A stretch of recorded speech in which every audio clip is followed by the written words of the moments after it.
Good morning, everyone. My name is Gertrude Cotter, and I'm a student at the School of Education, UCC.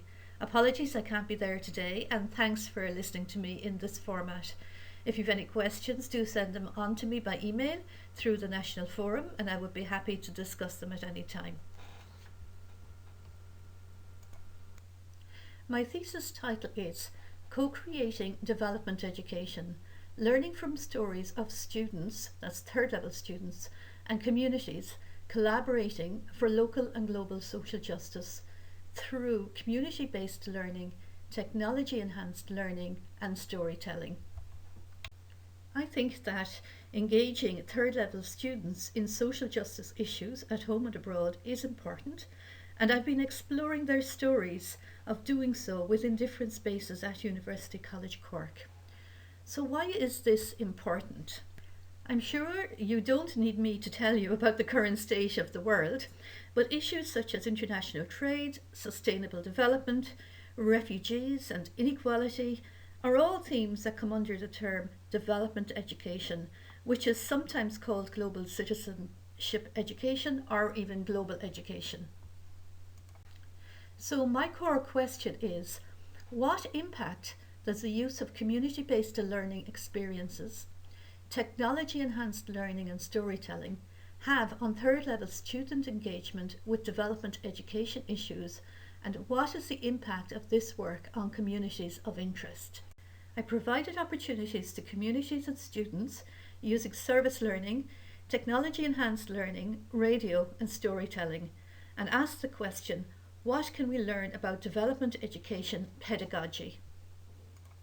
Myself and third level students at UCC worked with family carers, a group of people in Lesotho, which is a country in the middle of South Africa, online, a group of people with disabilities, a group of people who are refugees, and a group of people from a minority ethnic group in Cork. Some of the methods which were used for students and communities to work together were digital storytelling, digital archiving, forums, blogging and radio, and with the people in Lesotho we had an online intercultural exchange. And the storytelling was digital storytelling, but also there was storytelling on radio and face-to-face. So different groups worked in different ways, but all groups included both students and people from communities at home and abroad. The overarching research methodology was critical ethnography, which links a detailed analysis of ethnography to wider social structures and power relationships. I collected data from the community-based experiences, stories, and radio shows. The overarching academic framework is development education, sometimes called global education, but I also drew from critical narrative, technology-enhanced learning and radio narrative, and critical multicultural education.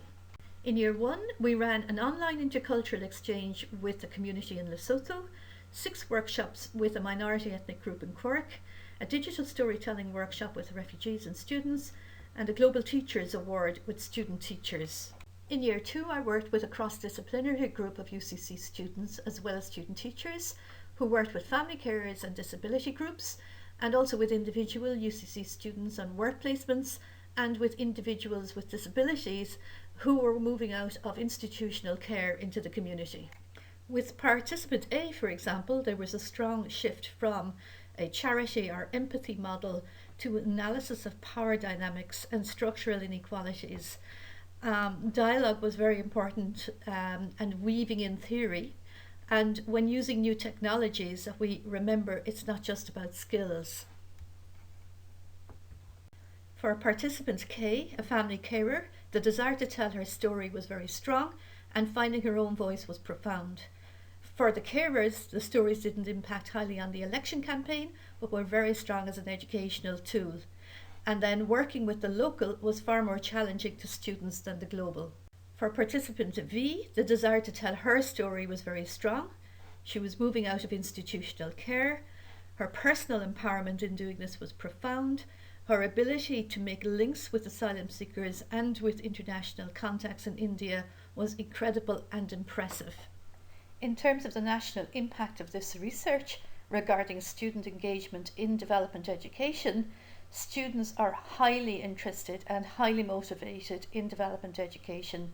It is imperative that we listen to students' enthusiasm and encourage their deep concern for social justice.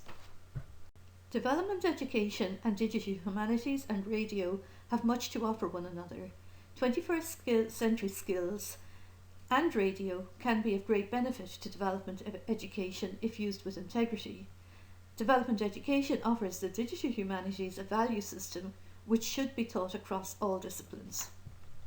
Community-based learning offers a resource to communities.